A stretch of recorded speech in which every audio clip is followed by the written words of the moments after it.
வணக்கம். இறைவணக்கத்தை கூறி இந்த வீடியோவை தொடங்குவோம். வக்ரதுண்ட மகாகாய சூரியகோடி சமப்பிரப அவிக்னம் குருமே தேவ சர்வகாரியேஷு சர்வதா. தென்னாட்டுடைய சிவனே போற்றி, என் நாட்டவர்க்கும் இறைவா போற்றி. அன்பர்களே, நண்பர்களே, மற்றொரு புதிய வீடியோவில் உங்களை எல்லோரையும் சந்திப்பதில் மிக்க மகிழ்ச்சி கொள்கிறேன். இன்னைக்கு நம்ம பேச போறது கடகராசியை பத்தி. கடகராசி தாயுள்ளம் கொண்ட கடகராசி அன்பர்களே, நேயர்களே, தலையெழுத்து மாறுமா அப்படிங்கிற தலைப்புல கடகராசியை பத்தி நம்ம பேச போறோம். ஒவ்வொரு மனிதனுக்கும் ஒவ்வொரு பிறவி எடுக்கும் போது ஒவ்வொரு தலையெழுத்துங்கிறது கண்டிப்பா உண்டு. சில பேர் சாதாரணமா பிறக்கிறாங்க, சாதாரணமாவே வாழ்றாங்க, சாதாரணமா மரணிச்சு தன்னுடைய வாழ்க்கையை விட்டுடுறாங்க. சில பேர் சாதாரணமா பிறந்தா கூட அவங்களுடைய வாழ்க்கை பிறப்பு என்பது சம்பவமாக இருந்தால் கூட அவங்களுடைய இறப்பு என்பது சரித்திரமாக மாறுகிறது. அதற்கு பல உதாரணங்களை நம்ம சொல்ல முடியும்.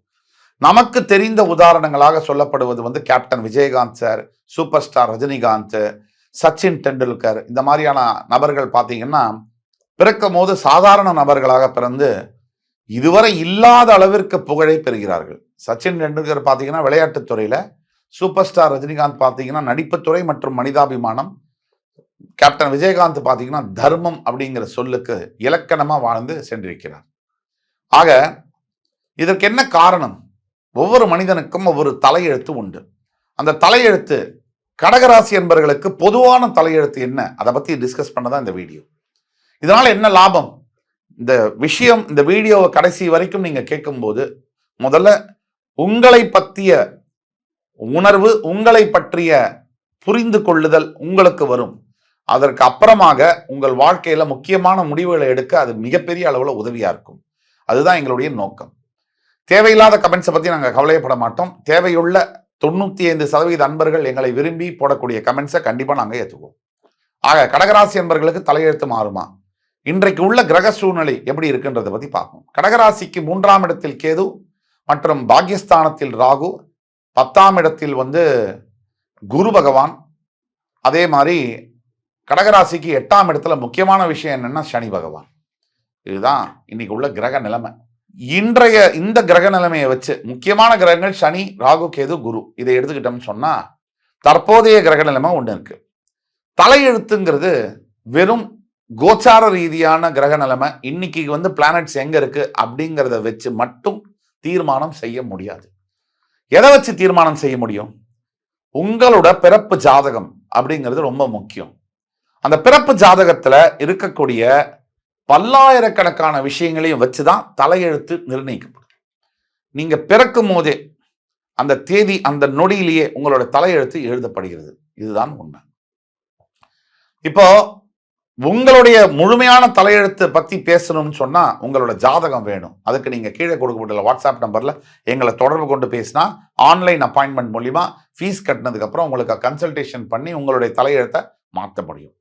ஆனா பொது கோச்சார அடிப்படையில் இன்றைக்கு கடகராசிக்கு எப்படி இருக்கு, தலையெழுத்து மாறுமா, அதை பத்தி பேசுவோம். பெரும்பாலான கடகராசி என்பவர்களுக்கு நாம் சொல்லக்கூடிய பலன்கள் அப்படியே பொருந்தும். ஆக கடகராசிக்கு 8ஆம் இடத்துல அஷ்டம சனி இருக்கிறதுனால இன்றைக்கு தலையெழுத்து எப்படி இருக்குன்னு சொன்னா அவஸ்தையுடைய உச்சகட்டம், மனக்குமுறல்கள், பேச முடியாத வார்த்தைகள், சொல்லி அழாம கடகராசி என்பவர்களை பார்த்தீங்கன்னா ரூம்ல கதவை சாத்திக்கிட்டு தனியா போய் குமுறுற கடகராசி என்பர்கள் பல பேர் இருப்பாங்க. ஆயிரக்கணக்கான லட்சக்கணக்கான பேர் இருப்பாங்க. சனியுடைய தாக்குதலை தாங்க முடியாம எந்த பாவமும் அறியல, நான் ஒன்னும் செய்யல, ஆனா எனக்கு ஏன் இவ்வளவு கஷ்டம் அப்படின்னு மனதால தவித்து கொண்டிருக்கக்கூடியவர்கள் லட்சக்கணக்கில் இருப்பாங்க. அதே மாதிரி மான மரியாதை போய் இந்த வாழ்க்கை எதுக்கு, இந்த வாழ்க்கை தேவையில்லைன்னு நினைக்கக்கூடிய கடகராசி என்பர்கள் பல பேர் இருப்பாங்க. கொடுத்த கடனே வரல, நம்ம கிட்ட காசு இருக்கு, நம்ம கிட்ட நிறைய காசு இருக்கு, ஒருத்தருக்கு கடன் கொடுத்துருக்கோம், அவர் நமக்கு கொடுக்க வேண்டிய காசை கொடுக்கல, ஆனா நம்ம யாருக்கு கொடுக்கணுமோ அவங்க நம்ம கழுத்து மேல கத்தியை வச்சு கேட்கிறாங்க. இதுதான் கடகராசி அன்பர்களுடைய சூழ்நிலை. முக்கியமா பாத்தீங்கன்னா கடகராசி அன்பர்களுக்கு டிராவல்ஸ் தொழிலில் இருக்கக்கூடிய கடகராசி அன்பர்கள் கம்ப்ளீட் லாஸ்ல இருக்காங்க. அதே மாதிரி விசா டூரிசம் சம்பந்தப்பட்ட கடகராசி அன்பர்களுக்கு பயங்கர லாஸ். ஐடி துறையில் ஒர்க் பண்ணக்கூடிய கடகராசி அன்பர்கள் ஏதோ இந்த வேலையை தொத்தி புடிச்சுக்கிட்டு இருக்காங்க. எந்த நேரம் வேணாலும் அந்த வேலை உங்களை விட்டு போகலாம்.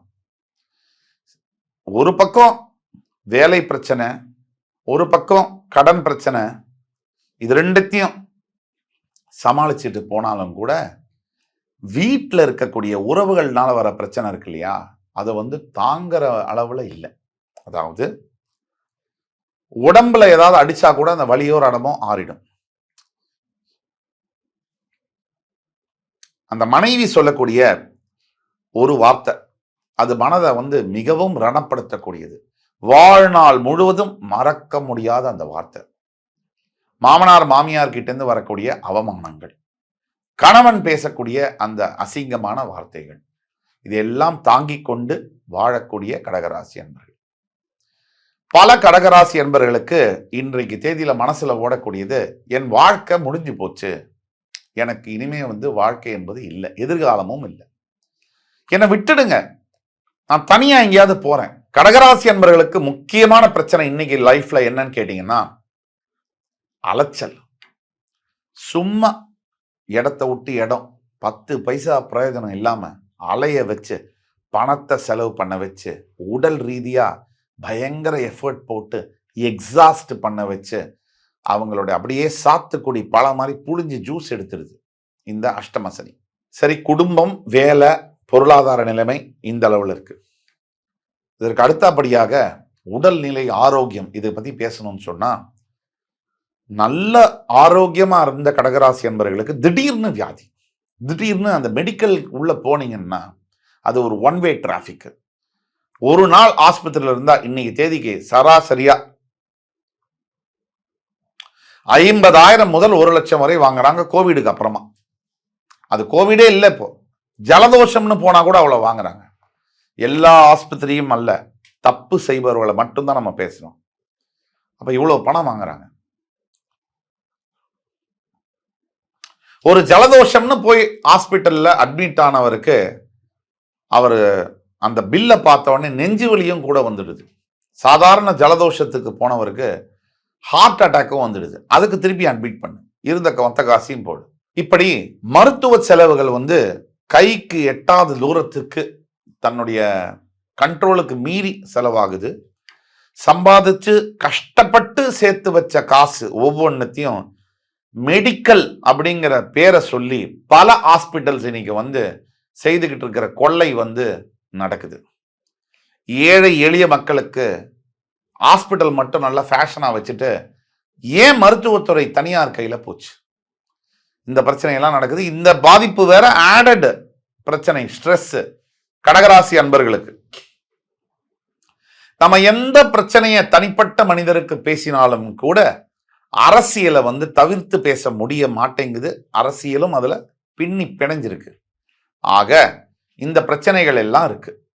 ஆக இந்த பிரச்சனையெல்லாம் இருந்தா கூட கடகராசி என்பவர்களுக்கு இந்த தலையெழுத்து மாறுமா? இப்ப அஷ்டம சனியினால நடக்கக்கூடிய பிரச்சனைகள்ல இருந்து வரக்கூடிய தலையெழுத்து மாறுமா? அதாவது கடகராசி என்பர்கள் எதை நோக்கி வாழ்க்கை பயணம் செல்லுது? இப்ப நம்ம சொன்ன பிரச்சனைகள், சார் நான் இப்படி பேசுறேன் சார், உங்களுக்கு எல்லா பிரச்சனையும் சரியாயிடும், நீங்க ரொம்ப நல்லா ஆயிடுவீங்க, எல்லாமே கடவுள் பார்த்துப்பாரு அப்படின்னு நான் சொல்றேன்னு சொன்னா, என்னை விட இந்த உலகத்துல போய் சொல்றவன் இருக்க முடியாது. நான் நெகட்டிவாவும் பேசல, அதையும் நீங்க புரிஞ்சுக்கணும். 2 குரூப் இருக்கு நம்ம ஊர்ல. நல்லதை சொன்னா இவர் வேஸ்ட்டுங்க, என் லைஃப்ல எல்லாமே தப்பா நடக்குது, இவர் வெறும் பாசிட்டிவா சொல்லிட்டு இருக்கிறாரு, இவர் உண்மையே பேச மாட்டாருன்னு சொல்லுவாங்க. சரி, உண்மையை சொன்னா இவர் வேஸ்ட்டுங்க, இவர் நெகட்டிவா பேசுறாரு. அப்ப என் மனசுல வரக்கூடிய கேள்வி, என் மனசுல எழக்கூடிய கேள்வி, ஒருத்தன் பாசிட்டிவாவும் பேசாம நெகட்டிவாவும் பேசாம நடுவுல எப்படி சார் பேச முடியும்? எது பாசிட்டிவோ அதை பேசணும், எது நெகட்டிவோ அதை பேசணும். அப்பதான் அதுக்கு சொல்யூஷனை பார்க்க முடியும். ஆக பாசிட்டிவும் கலந்ததுதான், நெகட்டிவும் கலந்ததுதான் இந்த வாழ்க்கை. எதை நோக்கி இந்த பயணம் செல்லும்னா, இப்ப நாம சொன்ன பிரச்சனை இன்னும் உடல் ரீதியான, பண ரீதியான, மன ரீதியான பிரச்சனைகள், மனக்குழப்பங்கள் அதிகமாகக்கூடிய காலங்கள். இன்னும் வரக்கூடிய எதிர்காலத்துல இதெல்லாம் அதிகமாக போகுது. இதுதான் நீங்க ஆன்டிசிபேட் பண்ணணும், இதுதான் எதிர்பார்க்கணும். சும்மா போய் சொல்லி புருடா விட்டு அது சரியாகும், இது நல்லா இருக்கும், இப்படி இருக்கும், அப்படி இருக்கும், இதெல்லாம் அவசியமே இல்லை. அஷ்டம சனினா நமக்கு என்ன 60 கோடி ரூபாய் பணமா வரும்? வராது. யாரோ ஒருத்தருக்கு, லட்சத்துல ஒருத்தருக்கு, கோடியில ஒருத்தருக்கு கோடீஸ்வரன் ஆகக்கூடிய யோகம், ராஜாவாகக்கூடிய யோகம் என்பது வரும். எல்லோருக்கும் அல்ல.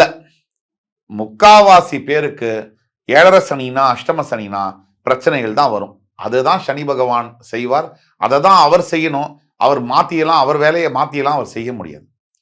அப்ப நாம தீர்வு என்ன? இதுக்கு எதை எதிர்பார்க்கணும் அப்படிங்கிறது தெளிவா தெரியுது நமக்கு. இதுக்கு தீர்வு என்ன? இதுக்கு என்ன பண்றது? இந்த தீர்வு என்னன்னு சொன்னா, முதல் தீர்வானது, முதல்ல நீங்க எதிர்பார்ப்பை கம்மி பண்ணிக்கணும்.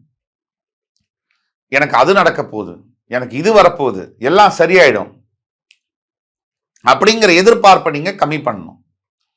நீங்க எதை எதிர்பார்க்கணும், எதை எதிர்பார்க்க கூடாது அப்படிங்கிறத நீங்க தெளிவா புரிஞ்சுக்கணும்.